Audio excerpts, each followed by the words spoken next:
সভাপতির গরু দেরিতে জবাই করায় মার খেলেন ইমাম, এমনকি চাকরিও হারালেন তিনি। এ খবর জানার পর ডিবিসি নিউজের গাজীপুর প্রতিনিধি সংবাদ সংগ্রহ করতে গেলে আক্রমণের শিকার হন তিনিও। পুরুষ মানুষের আপনি মহিলা মানুষের গায়ে হাত দিচ্ছেন কেন? আমি গায়ে হাত দিচ্ছি কেন? আমি কইছি এটা সরাই আপনারা সরাই। আমরা রেকর্ড আছে বলে থাক, রেকর্ড থাকলে আমরা যা করেন অসুবিধা নাই। আপনাদের রেকর্ড যা করবার মন চাতা করেন। ঈদের দিন সকাল 10টার দিকে গাজীপুরের শ্রীপুর পৌরসভার 4 নং ওয়ার্ডের ভাংনাহাটি মধ্যপাড়া বায়তুন নূর জামে মসজিদে ঘটে এই ঘটনা। জানা যায়, ঈদের নামাজ শেষে এলাকার ইদ্রিস আলীর গরু জবাই দিতে যান গাজীপুরের শ্রীপুরে মসজিদের দায়িত্বরত ইমাম আবু বক্কর। এ সময় মসজিদ কমিটির সভাপতি কফিল উদ্দিন তার কোরবানির পশু জবাইয়ের জন্য ইমামকে ফোন দিয়ে যেতে বলেন। সেখানে যেতে কিছুক্ষণ দেরি হলে ইমামকে গালিগালাজ মারধর করেন বলে অভিযোগ উঠেছে সভাপতির বিরুদ্ধে। সে সময় সভাপতি চরম ক্ষিপ্ত হয়ে ইমামকে চাকরিচ্যুত করেছেন বলে জানা যায়। সভাপতি ডাকতে পারে, আমি দৌড়াই গেছি। যাওয়ার পরে সভাপতি আমার মুখ করতে যত খালাগালি আছে সবকিছু মুখ পাবে করতে সবার সামনে, এই জন্য দৌড়ায় আসছে। আমার বারিন্দা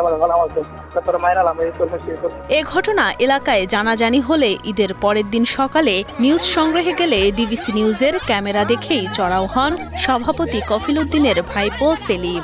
শুধু তাই নয়, সেলিমের স্ত্রী মাহমুদা ও মা রাহি বেগম ভেঙে ফেলেন ডিবিসি নিউজের ক্যামেরা ও গাজীপুর প্রতিনিধির মোবাইল ফোন। এই যে ঘটনাটা ঘটলো, আমরা আসলাম সংবাদকর্মীরা, আপনাদের বক্তব্য ছাড়া তো আমাদের নিউজ কভার করতে পারবো না, তাহলে আপনি আমাদের সাথে এরকম খারাপ আচরণ করলেন। আমি প্রাথমিক যেটা করছি এটা আপনাদের লোক একটু দুঃখিত, খারাপই করে লাইছি, কিন্তু পরে আপনারাও শান্ত হয়েছেন, আমিও শান্ত হয়েছি। কফিল উদ্দিনের পরিবারের দাবি মারধর নয়, তাদের মধ্যে হালকা ধাক্কাধাক্কি হয়েছে, যার কারণে নিজে থেকেই চাকরি ছেড়ে চলে গেছেন মসজিদের দায়িত্বরত ইমাম।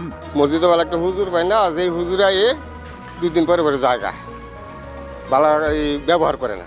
হুজুর মানুষের বালা ব্যবহার করবে, অনেক আঙ্গুর একটা বালা হুজুরের দরকার। কথা মতন আমরা যেভাবে কমিটিরা যেভাবে কথা বলে এভাবে চালাইত না, তার ইচ্ছা মতন চালাইব।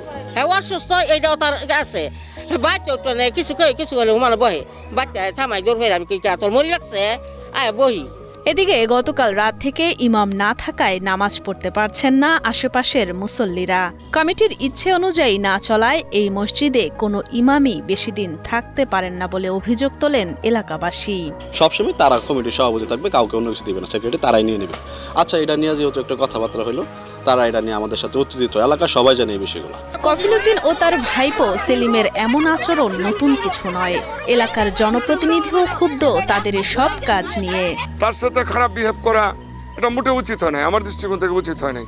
মানুষের সাথে কি আচরণ করবে সেটা তো ওরা শিখেই নেই, ছোট থাকতে শিক্ষাই নেই এদের।